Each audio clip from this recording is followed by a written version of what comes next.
नमस्कार दोस्तों, स्वागत है आपका अपने चैनल तुलसी एजुकेशन महोबा में। प्यारे दोस्तों, आशा करता हूं आप सभी लोग बेहतरीन होंगे। आप सभी की पढ़ाई बिंदास चल रही होगी। प्यारे दोस्त, आप जैसा कि सभी लोग जानते हैं कि हम डेली प्रैक्टिस सेट करते हैं एसएससी जीडी का। तो प्यारे साथी, आज का हम जो प्रैक्टिस सेट है उसमें प्रैक्टिस सेट नंबर 6 करेंगे दोस्त, जिसमें एक बेहतरीन लेवल के क्वेश्चन करने वाले हैं। आशा करता हूं दोस्त, मैं जो क्लास आपको कराता हूं आप सभी साथी उसको बेहतरीन तरीके से करते होंगे और अपनी एसएससी जीडी की तैयारी में साथी जो मैथ आती है उस मैथ को अपना इम्प्रूव करने में। प्यारे दोस्त, यदि आप चैनल में नए जुड़े हैं तो चैनल को सब्सक्राइब जरूर कर लें। ठीक इसी प्रकार के वीडियो पाने के लिए दोस्त मैं आपको बहुत बेहतरीन तरीके से मैथ पढ़ा रहा हूं। तो सभी दोस्त आज के प्रैक्टिस सेट को स्टार्ट करेंगे और सभी साथी क्लास को सभी दोस्तों तक शेयर जरूर कर देंगे साथी। तो चलेंगे दोस्त, बिना टाइम वेस्ट किए आज का प्रैक्टिस सेट नंबर 6 दोस्त देखेंगे आपके सामने। एक प्यारा सा क्वेश्चन लिखा है, देखेंगे तो सभी दोस्त यहाँ पर इसका सही जवाब क्या होगा सभी दोस्त यहाँ पर समझेंगे। देखेंगे, वह छोटी से छोटी संख्या कौन सी है जिसे 3, 5, 6, 8, 10, 12 से भाग देने पर प्रत्येक दशा में 2 शेषफल बचता है लेकिन आपका 13 से पूर्णतः विभाजित हो जाता है। तो प्यारे दोस्त, इस तरह के क्वेश्चन को हम कैसे हैंडल करते हैं और जल्दी करते हैं तो सभी दोस्त यहाँ से देखेंगे। 3, 5, 6, 8, 10 और 12 का दोस्त हम यहाँ पर लासा लेंगे। लासा क्यों लेंगे? क्योंकि यहाँ पर दे रखा है कि छोटी से छोटी संख्या क्या होगी। तो सभी साथी जानते हैं, यहाँ पर क्या जानते हैं कि 3 और 6 का लासा आएगा साथी 6 आएगा। 6 और 5 का लासा आपका 30 आ जाएगा। 30 और 10 का भी लासा 30 आ जाएगा साथी। ठीक है, फिर बचा आपका कितना 8। 30 और 12 का लासा दोस्त यहाँ पर आपका 120 एलसीएम आ जाएगा। एलसीएम कितना आ जाएगा? आप कहेंगे 120 आ जाएगा। यदि इस सभी का हम एलसीएम लेंगे दोस्त, हमारा 120 एलसीएम आ जाएगा। लेकिन फिर कह रहा है यहाँ पर 2 शेष बचता है और 13 से पूर्णतः विभाजित होता है। जब भी ऐसा केस आता है दोस्तों हम क्या करते हैं, 120 एक कोई संख्या मान लेते हैं के प्लस 2 और जी आपकी पूरी संख्या कितने से डिवाइड हो जाती है? 13 से डिवाइड हो जाती है। तो यहाँ पर आसान बनाने के लिए हम क्या करेंगे, 13 7 91, 13 ठीक 4, 13 नम्मा 117। यदि इससे इसको डिवाइड करेंगे तो 13 9 बार में कट जाएगा और आपका 3 शेषफल बच जाएगा। तो वहाँ पर हम लिखेंगे साथ ही 3 के प्लस 2/13। तो थोड़ा आसान करने के लिए हमने ऐसा कर लिया है। अब यहाँ पर आप के की कोई वैल्यू पुट करेंगे और यहाँ पर रखेंगे और आपका पूरा ओवरऑल 13 से कटना चाहिए। ठीक है, यदि हम के बराबर 1 रखेंगे तो 3 2 5 आपका 13 से नहीं कटेगा। हम के बराबर 2 रखते हैं तो 3 दूना 6 आ जाएगा। 6 2 8 भी हमारा 13 से नहीं कटेगा। 3 रखेंगे, 3 3 का 9, 2 11 हमारा 13 से नहीं कटेगा। 4 रखेंगे, 4 3 12, 12 2 14 भी हमारा 13 से नहीं कटेगा। 5 रखेंगे, 5 3 15, 15 2 17 आपका 13 से नहीं कटेगा। 6 रखते हैं, 6 3 18, 2 20 भी आपका 13 से नहीं कटेगा। 7 रखेंगे, 7 3 21, 2 23 आपका 13 से नहीं कटेगा दोस्त। अब आप यहाँ पर 8 रख के चेक करेंगे, 8 3 24, 2 26, 8 3 24, 2 26। क्या 26 हमारा 13 से कटेगा? आप कहेंगे जी हाँ 13 से कट जाएगा। तो हम यहाँ पर कह सकते हैं दोस्त के बराबर हमारा क्या है 8। यदि के बराबर 8 है तो हम इसमें रखेंगे वैल्यू क्या आ जाएगी, 120 गुणे 8 प्लस का कितना 2, तो 12 8 96, सॉरी हाँ 12 8 96, 960 प्लस 2 कितना आ जाएगा 962। 962 आपका ऑप्शन नंबर दोस्त आपका बी राइट हो जाएगा। प्यारे साथी, एक बड़ा ही प्यारा क्वेश्चन था और इम्पोर्टेंट क्वेश्चन था। सभी साथी इस तरह के क्वेश्चन में एक बेहद पकड़ बना के चलेंगे। हो सकता है आपके किसी न किसी शिफ्ट में इस तरह का क्वेश्चन पूछा जा सकता है दोस्त। अब सभी दोस्त नेक्स्ट क्वेश्चन करेंगे। देखेंगे सभी दोस्त यहाँ पर, ममता के पास रुपए 100 रुपए तथा 50 रुपए के कुल 85 नोट हैं। ममता के पास रुपए 100 तथा रुपए 50 के कुल 85 नोट हैं जिनका कुल मूल्य रुपए 5000 है। तो आपसे पूछ रहा दोस्त कि 50 रुपए के कितने नोट हैं। प्यारे साथी, एक बहुत ही प्यारा क्वेश्चन है। तो सभी दोस्त यहाँ पर देखेंगे इसको कैसे सॉर्ट आउट करते हैं। यहाँ पर जल्दी से, ममता के पास रुपए 100 के और 50 के टोटल 85 नोट थे। तो आपसे पूछ रहा कि 50 रुपए के टोटल कितने नोट होंगे, 10 होंगे कि 60 होंगे, 70 होंगे या 65 होंगे। तो सभी दोस्त यहाँ पर देखेंगे इसका राइट जवाब क्या होगा। प्यारे साथी, यदि उसके पास 85 कुल नोट हैं, 85 में से 50 के कितने हैं एक्स हैं, 50 के कितने हैं एक्स हैं, और तो 100 के कितने होंगे, आप कहेंगे 100 के हो जाएंगे 85 माइनस एक्स आ जाएगा। 100 के कितने हो जाएंगे 85 माइनस एक्स। और टोटल जो उसके पास रुपया बैठ रहा 100 और 50 का मिला के वो बैठ रहा 500। तो यहाँ एक्स 50 के थे तो 50 का गुणा यहाँ करा देंगे और 100 का गुणा यहाँ करा देंगे और जो टोटल अमाउंट बन जाएगा साथी कितना बन जाएगा, 5000 बन जाएगा। और यहाँ पर जोड़ देंगे, आपका क्वेश्चन हो गया। तो यहाँ पर देखेंगे 50x प्लस इसका गुणा कराएंगे तो कितना आ जाएगा 8500 माइनस का हो जाएगा 100x बराबर चलेगा आपका 5000। ठीक है, यहाँ पर इस ये घटेगा तो कितना बचेगा माइनस का 50x, और ये पक्षांतर इस तरफ आ जाएगा आपका माइनस का हो जाएगा, कितना हो जाएगा माइनस का, तो माइनस का 50x बराबर कितना बचा, जीरो जीरो 10 में से 5 जाएगा, बचेगा 5, 5 8 में से 5 गए 3, कितना बचा साथ ही यहाँ पर 35 बचा, वो भी क्या का बचेगा माइनस का बचेगा, तो यहाँ पर आपका माइनस से माइनस कट जाएगा और जे से जीरो कट जाएगा और 5 7 35, एक्स बराबर क्या आया दोस्त 70 आया, कितना आया 70, एक्स बराबर कितना आया 70, और एक्स बराबर हमने क्या माना था 50 रुपए के नोट, आपसे यही पूछ रहा है कि 50 रुपए के टोटल नोट कितने होंगे, तो कितने होंगे 70 होंगे, तो ऑप्शन नंबर कौन सा हो जाएगा साथी, ऑप्शन नंबर आपका सी राइट हो जाएगा। एक छोटा सा क्वेश्चन था, सभी साथियों ने अच्छे तरीके से किया होगा और ऑप्शन नंबर से टिक किया होगा। अब सभी साथी नेक्स्ट क्वेश्चन करेंगे, देखेंगे दोस्त आपके सामने क्वेश्चन नंबर 3, बड़ा ही प्यारा क्वेश्चन है, सभी दोस्त यहाँ पर देखेंगे। एक क्रिकेट मैच के पहले 30 ओवर में रन रेट 5.2 रन प्रति ओवर था, ठीक, शेष 20 ओवर में 280 रन के लक्ष्य तक पहुंचने के लिए अपेक्षित रन रेट क्या होगा। प्यारे दोस्त यहाँ पर सभी दोस्त यहाँ पर समझेंगे, शुरुआत के पहले 30 ओवर में 5.2 रन रेट चल रहा था, इसका मतलब ये है कि एक ओवर में 5.2 रन आ रहे थे और शुरू के ओवर खेले 30, तो 30 ओवर में कितने रन आएंगे, आप कहेंगे कितना आ जाएगा, 3 दूना 6 आ जाएगा और 5 3 15, 156 रन आ जाएंगे, 30 ओवर में 156 रन बन चुके हैं। ठीक है, अब कह रहा है शेष 20 ओवर में 280 रन का लक्ष्य पूरा करना है, तो प्यारे साथी हमारे टोटल रन 280 थे, 280 में से हम 156 बना चुके, तो बचे कितने, आप कहेंगे 4 यहाँ और 7 में से 5 गया 2, 124 बचे। अब 124 रन बनाना है, 124 रन बनाना है और प्रति ओवर बनाना है, तो शेष ओवर बचे थे 20, तो यहाँ पर 20 से भाग कर देंगे दोस्त, तो आ जाएगा आपका कितना 6.2 आ जाएगा 6, तो आपके जो शेष 20 ओवर बचे हैं उसमें किस रन रेट से आपका चलेगा, 6.2 का क्या रहेगा आपका प्रति ओवर रन रहेगा, और ऑप्शन नंबर आपका सी राइट हो जाएगा। प्यारे दोस्त आपका एवरेज से बड़ा ही प्यारा क्वेश्चन था। आप सभी दोस्त नेक्स्ट क्वेश्चन करेंगे, लिखा है बड़ा ही प्यारा क्वेश्चन है, देखेंगे दोस्त, दो संख्याओं के योगफल तथा गुणनफल क्रमशः 11 तथा 18 हैं, ठीक, इन संख्याओं के व्युत्क्रम का योगफल कितना होगा। प्यारे प्यारे आपके सामने 4 ऑप्शन है, 2/11, 11/2, 18/11 या 11/18। तो सभी साथी यहाँ पर समझेंगे कि दो संख्याओं का जो योगफल है वो 11 है और उनका गुणनफल कितना है 18 है। तो प्यारे साथी यहाँ पर दो संख्या यदि हम ए और बी दो संख्या मानते हैं तो आपकी यहाँ पर हो जाएगा, एक मिनट दोस्त रुकेंगे आप, एक मिनट, आपकी हो जाएगी ए प्लस बी, दो संख्याओं का योग कितना हो जाएगा 11, और उनका गुणनफल तो a गुणा b कितना आ जाएगा, आप कहेंगे 18 आ जाएगा। अब साथी आपको बताना है, इनका क्या बताना है, व्युत्क्रम का योगफल। आपके सामने हमने दो संख्या ए भी मानी थी यहाँ पर, तो इनका यदि व्युत्क्रम करेंगे तो 1/a आ जाएगा और 1/b आ जाएगा, कह रहा है व्युत्क्रम का योगफल, तो इनको जोड़ दो साथी यहाँ पर, ठीक है, तो ये आपकी भिन्न बन चुकी है, तो कितना आ जाएगा, लासा लेंगे ए भी आ जाएगा, ए से कट जाएगा तो बी आ जाएगा और बी से भी कट जाएगा तो ए आ जाएगा, बी प्लस ए लिखें या ए प्लस बी लिखें कोई फर्क नहीं पड़ेगा साथी, ठीक है। तो ए प्लस बी का मान कितना है, आप कहेंगे 11 और ए बी का मान कितना है 18, तो कौन सा ऑप्शन राइट हो जाएगा, आप कहेंगे 11/18 वाला राइट हो जाएगा, ऑप्शन नंबर डी राइट हो जाएगा। दोस्त बड़ा ही प्यारा क्वेश्चन था। अब सभी दोस्त नेक्स्ट क्वेश्चन करेंगे। चलिए दोस्त आपके सामने क्वेश्चन नंबर 5 है, बड़ा ही प्यारा क्वेश्चन है, सभी साथी यहाँ पर देखेंगे ध्यान से।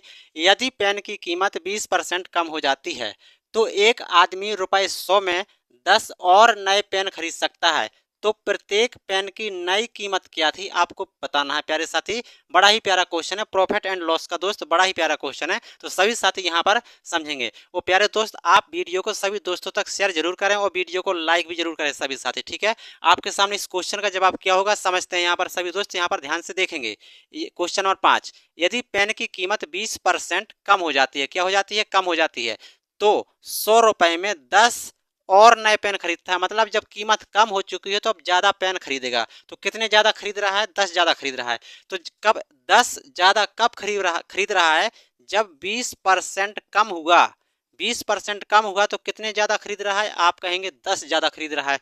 जब 20% की वैल्यू 10 है तो 1% की कितनी होगी, आप कहेंगे 10/20, तो 100% की कितनी हो जाएगी, आप यहां से निकाल लेंगे 20 पंचे 100 आ जाएगा आपका कितना 50। तो प्यारे साथी यहाँ पर अब जो वर्तमान में पेन है उसके पास कितने हैं 50। तो पहले कितने होंगे 40। कैसे? क्योंकि अब 10 उसने खरीद लिए हैं तो 50 आ चुके हैं। यदि 10 नहीं खरीदता तो पहले कितने रहे होंगे 50 में से 10 माइनस कर देंगे कितने आ जाएंगे 40। तो प्यारे साथी आपसे यहाँ पर पूछ रहा प्रत्येक पेन की नई कीमत आपको 50 पेन की बतानी है। कभी कभी आपसे पुराना मूल्य भी पूछता है, लेकिन आपसे यहाँ पर पूछ रहा है कि प्रत्येक पेन की नई कीमत बतानी है। तो 50 पेन कितने के खरीद रहा है 100 के।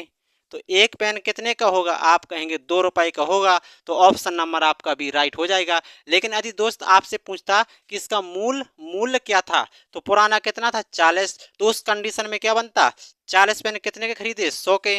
तो एक कितने का खरीदता कितना आ जाएगा 100/40।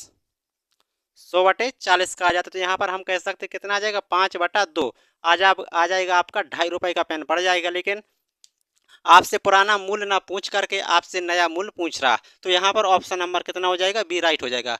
बड़ा ही अच्छा क्वेश्चन था। अब सभी दोस्त नेक्स्ट क्वेश्चन करेंगे, देखेंगे साथी आपके सामने क्वेश्चन नंबर 6। बड़ा ही प्यारा क्वेश्चन है, सभी साथी बताएंगे इसका सही जवाब क्या होने वाला है। सभी साथी यहाँ पर समझेंगे भी, ठीक है।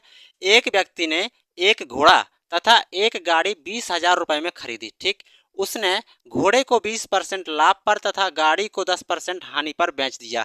इस प्रकार उसे कुल सौदे पर 2% का लाभ हुआ। तो प्यारे दोस्त आपसे पूछ रहा है कि घोड़े का क्रय मूल्य कितना था, यानी कि घोड़ा कितने रुपए का खरीदा था। तो सभी साथी यहाँ पर समझेंगे इसका सही जवाब क्या होगा, ठीक है।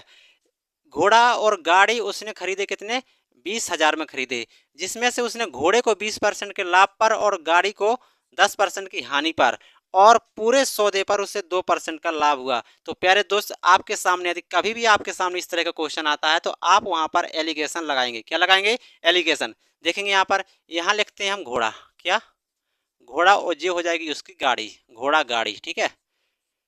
घोड़े को खरीदा 20% के लाभ पर, तो प्यारे दोस्त हम इसको पॉजिटिव मान के चलेंगे। और गाड़ी को खरीदा 10% हानि पर, तो जी आ जाएगी आपकी नेगेटिव, ठीक है। और जो ओवरऑल खरीदा है उसे कितने पर खरीदा है आप कहेंगे 2% लाभ पर खरीदा है, तो ये भी क्या क्या आ जाएगा प्लस का आ जाएगा। तो प्यारे साथी यहाँ पर समझना, अब देखेंगे 2 में से 10 जाएगा आपका 12 जी आ जाएगा, और 20 में से 2 घटेगा 18 बचेगा। यहाँ पर कितना आएगा 18, ठीक है।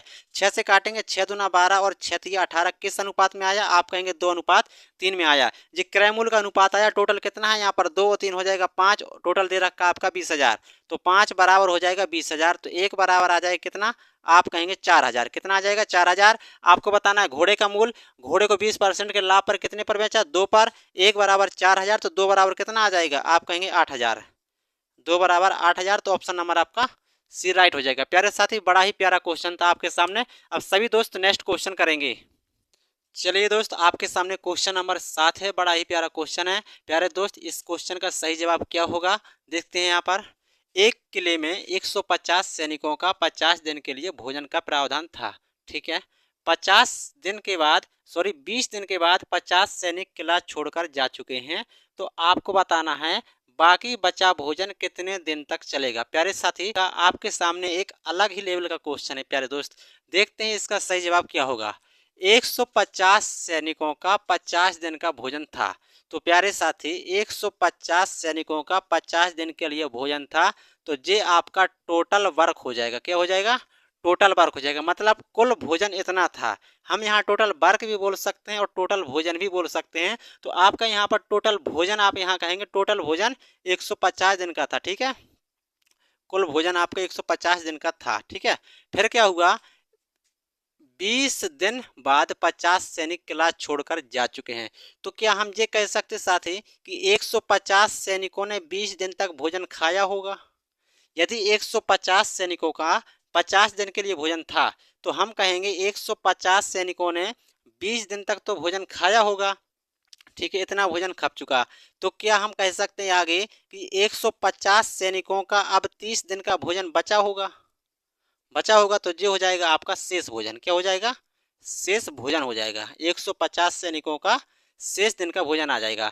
तो यहाँ पर साथी हो जाएगा आपका 150 गुणे शेष भोजन आपका ये रहा 150 गुणे 30। फिर क्या हुआ 50 सैनिक किला छोड़कर जा चुके। टोटल कितने थे 150। 150 में से 50 जा चुके, बचे कितने आप कहेंगे 100। कितने बचे 100। और ये कितने दिन भोजन खाएंगे डी दिन भोजन खाएंगे। तो शेष भोजन शेष सैनिकों से खवाना है, तो कितने दिन में खाएंगे, दोनों को बराबर कर देंगे, आपका सोल्यूशन आ गया। 2 जीरो से 2 जीरो, 15 दिया 45 दिन। तो शेष भोजन शेष सैनिक कितने दिन में खा लेंगे, आप कहेंगे 45 दिन। तो ऑप्शन नंबर आपका बी राइट हो जाएगा। प्यारे साथी, एक अलग ही लेवल का क्वेश्चन था आपके सामने टाइम एंड वर्क का। अब सभी साथी नेक्स्ट क्वेश्चन करेंगे। 3 सेंटीमीटर व्यास वाले धातु के ठोस गोले कितने पिघलाए जाएं कि इनमें से एक ठोस बेलन बन सके जिसका व्यास 4 सेंटीमीटर तथा ऊंचाई 54 सेंटीमीटर है। प्यारे दोस्त, मैं आपको बताता हूँ, जब भी किसी एक चीज से दूसरे चीज में पिघलाया जाए या परिवर्तन किया जाए, तो उस कंडीशन में आपके जो भी आपसे पूछा जाता है उनके दोनों आयतन आपस में कैसे होते हैं, बराबर होते हैं। ठीक है दोस्त, देखेंगे यहाँ पर जैसे 3 सेंटीमीटर व्यास वाला एक ठोस धातु था, वो क्या था, गोला था। इस गोले के कितने ऐसे गोला पिघलाए जाएं जिनसे एक ठोस बेलन बनाया जाए और जिसका व्यास 4 सेंटीमीटर और ऊंचाई 55 सेंटीमीटर है। तो प्यारे दोस्त, आपका क्या है, गोला। कितने गोले हैं, तो गोले का जो आयतन होता है वो, तो प्यारे साथी आपके यहाँ पर गोले पिघलाए जा रहे हैं, तो गोले का आयतन क्या होता है, देखेंगे 4/3 पाई आर क्यू। कितने गोले होंगे हमें नहीं पता, हमने कहा एन गोले होंगे, और पिघला के हमें क्या बनाना है, बेलन बनाना है। तो बेलन का आयतन होता है पाई आर स्क्वायर एच होता है। तो जब भी एक चीज से दूसरी चीज बनाई जाए या पिघलाई जाती है, तो वहां पर आयतन बराबर होते हैं। तो यहाँ पर पाई से पाई कट जाएगा, ठीक है, और यहाँ पर आ जाएगा एन 4/3। ठीक है, गोले का व्यास है आपके सामने 3 सेंटीमीटर, तो त्रिज्या आ जाएगी 3/2 आ जाएगी, और इसका घन कर देंगे तो यहाँ पर आ जाएगा आपका कितना, इतना। ठीक है, और आर, आर क्या है आपका यहाँ पर, बेलन। बेलन की त्रिज्या है, त्रिज्या नहीं, यहाँ पर व्यास है। बेलन का व्यास 4 सेंटीमीटर, तो त्रिज्या हो जाएगी आपकी आधी यानी कि 2, इसका हो जाएगा वर्ग। और ऊंचाई कितनी दे रखी है, 54 सेंटीमीटर। इसको दोस्त आपको सॉल्व करना है। यहाँ पर एन 4/3 हो जाएगा, यहाँ आ जाएगा जी 27/8 आ जाएगा, बराबर आ जाएगा 4, और आ जाएगा आपका 54। ठीक है, 27 दूना हो जाएगा आपका जी 54, और 4 एकम 4 आ जाएगा, 8 दिया 24, और 24 दूना हो जाएगा 48। तो यहाँ पर जो एन का मान आएगा दोस्त कितना आएगा, 48। कितने गोले पिघलाए जाएंगे, आप कहेंगे 48, ऑप्शन नंबर सी राइट हो जाएगा। ठीक है, अब सभी साथी नेक्स्ट क्वेश्चन करेंगे। रुपये 3200 पर 4 अप्रैल 2012 से 16 जून 2012 तक का 5% वार्षिक दर पर साधारण ब्याज कितना होगा। प्यारे साथी, आपका सिंपल इंटरेस्ट से एक बड़ा ही प्यारा क्वेश्चन है। आपके सामने प्यारे प्यारे छोटे छोटे 4 ऑप्शन भी हैं, बताना है दोस्त इसका राइट आंसर क्या होगा। चलिए दोस्त, यहाँ पर देखते हैं। 3200 आपका मूलधन था, जो कि आपके 4 अप्रैल 2012 से 16 जून 2012 तक का 5% दर पर बताना है कि इसका साधारण ब्याज कितना होगा। प्यारे दोस्त, यहाँ पर देखेंगे 4 अप्रैल से लेना है, तो यानी कि आपको अप्रैल, मई और क्या लेना है, जून। जून आपकी 16 जून तक जाना है, मई पूरी आपकी 31 आनी है, और अप्रैल में साथी होते हैं 30 दिन। अप्रैल में कितने होते हैं, 30 दिन। 4 अप्रैल से काउंट होना है, तो हमारा बचेगा आपका कितना कितना बचेगा, 26 बचेगा। तो 6 6 12 1 3 आ जाएगा, 3 2 5 1 6 7, कितना आ जाएगा 7। 73 दिन का ब्याज बताना है, कितने दिन का, 73 दिन। प्यारे दोस्त, आप सभी लोग जानते हैं कि 73 दिन को यदि हम वर्ष में चेंज करेंगे तो हमें 365 से क्या करना करेगा, भाग करना पड़ेगा, 365 से भाग, और ये कितना कितने बार में कट जाएगा, 1/5 होता है। ठीक है, 1/5 दिन लगने वाले हैं। और आप सभी दोस्त जानते हैं कि SI बराबर PRT कितना आता है, 100। आपको ब्याज बतानी है, ठीक है। P कितना है, आप कहेंगे 3200 है। R कितना है, 5%। और समय कितना आया, आप यहाँ आया 1/5, और यहाँ आ जाएगा आपका 2 जीरो से 2 जीरो। ठीक है, 100 आ जाएगा। तो 2 जीरो से 2 जीरो कटेंगे, 5 से 5 कटेगा, तो आपका कितना निकला ब्याज, आप कहेंगे 32 रुपया ब्याज निकला। 73 दिन का कितना ब्याज निकला, 32 रुपया। ऑप्शन नंबर आपका ए राइट हो जाएगा। प्यारे साथी, सिंपल इंटरेस्ट का एक बड़ा ही प्यारा सा क्वेश्चन था। अब सभी दोस्त नेक्स्ट क्वेश्चन करेंगे। चलिए दोस्त, आपके सामने क्वेश्चन नंबर 10, एक बड़ा ही प्यारा क्वेश्चन है। प्यारे साथी, देखते हैं इसका सही जवाब क्या होगा। आपके सामने टाइम एंड वर्क का बड़ा ही प्यारा क्वेश्चन है। देखते हैं यहाँ पर, ए, बी तथा सी एक काम को क्रमशः 11 दिन, 20 दिन और 55 दिन में समाप्त कर सकते हैं। ठीक है, यदि ए के साथ एक दिन बी तथा अगले दिन सी बारी बारी से काम करें तो कार्य समाप्त होने में कितना समय लगेगा। प्यारे साथी, एक बहुत ही अच्छे लेवल का क्वेश्चन है, बहुत ही अच्छे लेवल का क्वेश्चन है। तो सभी दोस्त यहाँ पर समझेंगे और इसका देखेंगे सही जवाब क्या होगा। 3 कैंडिडेट थे, ए, बी और सी, ये क्रमशः कितने कितने दिन, 11 दिन और 20 दिन और कितना 55 दिन में कर सकते हैं। तो प्यारे साथी यहाँ पर देखना, लासा लेंगे यदि हम, तो 11 55 का तो लासा 55 आ जाएगा, और 55 20 का आ जाएगा साथी आपका कितना, 5 वहां से निकाल लो तो 5 कॉमन आ जाएगा, 4 पंचे 20, 4 दूना 22, 220, 220 लासा आ जाएगा। तो हम 220 को यहाँ पर टोटल वर्क मान लेंगे कि हमारा टोटल काम कितना है, 220 है। ठीक है, फिर कह रहा है यदि ए के साथ एक दिन आता है बी और अगले दिन आता है सी, तो प्यारे साथी यहाँ पर देखेंगे, यदि इससे इसको काटेंगे तो 11 दूना 22, ए की कार्य क्षमता 20, इससे इसको काटेंगे तो आज आपका आ जाएगा कितना, 11, बी की कार्य क्षमता 11, और इससे इसको काटेंगे तो आ जाएगा 4, तो हम कहेंगे सी की जो कार्य क्षमता है वो कितनी है, 4 है। अब कह रहा है ए के साथ एक दिन बी करता है, अगले दिन सी करता है, और बारी बारी से आपका अल्टरनेट चलता रहता है। तो यदि हम ए और बी को एक साथ कराएंगे कितना, 20 और 11 हो जाएगा कितना, 31, 20 और 11 31, जी आपका हो गया एक दिन का काम। ठीक है, अब अगली बारी आती है सी की, तो अब ए और सी करते हैं। पहले ए और बी ने कर लिया, अब बी ने छोड़ दिया, अब ए के साथ करेगा सी, तो 20 और 4 कितना आ जाएगा, 24, ये काम हो जाएगा अगले दिन का। और ऐसे ही अल्टरनेट चलता रहेगा, अब सी ने कर लिया फिर बी करेगा, फिर सी करेगा, फिर बी करेगा, फिर सी करेगा, यानी कि अल्टरनेट चलता रहेगा। तो यहाँ पर हम कहेंगे कितना, 55 जो काम हुआ है साथ ही कितने दिन में हुआ है, आप कहेंगे 2 दिन में हुआ है। 55 काम 2 दिन में हुआ, हमें कराना है 220, तो क्या साथी हम कहेंगे यहाँ पर 4 का गुणा कर दें, और यहाँ पर भी 4 का गुणा कर दें, तो यहाँ पर हो जाएगा पूरा कितना, 5 चौक 20, 2 22 आ जाएगा। तो 220 काम 8 दिन में पूरा हो जाएगा। और यही आपसे पूछ रहा है कि कार्य समाप्त होने में कितना समय लगेगा, 8 दिन, ऑप्शन नंबर बी राइट होगा। प्यारे साथी, ये आपके सामने आज का प्रैक्टिस सेट नंबर 6 था। तो सभी साथी कमेंट बॉक्स के माध्यम से बताएंगे कि आज का आपका सेशन कैसा लगा, सभी साथी बताएंगे। और प्यारे साथी, वीडियो को सभी दोस्तों तक शेयर जरूर करें और वीडियो को लाइक करें सभी साथी। तो प्यारे दोस्त, आज की क्लास को यहीं पर समाप्त करते हैं, फिर मिलेंगे एक नए क्वेश्चन में, एक नए प्रैक्टिस सेट में। तो प्यारे दोस्त, आज के लिए इतना ही। धन्यवाद सभी दोस्तों को।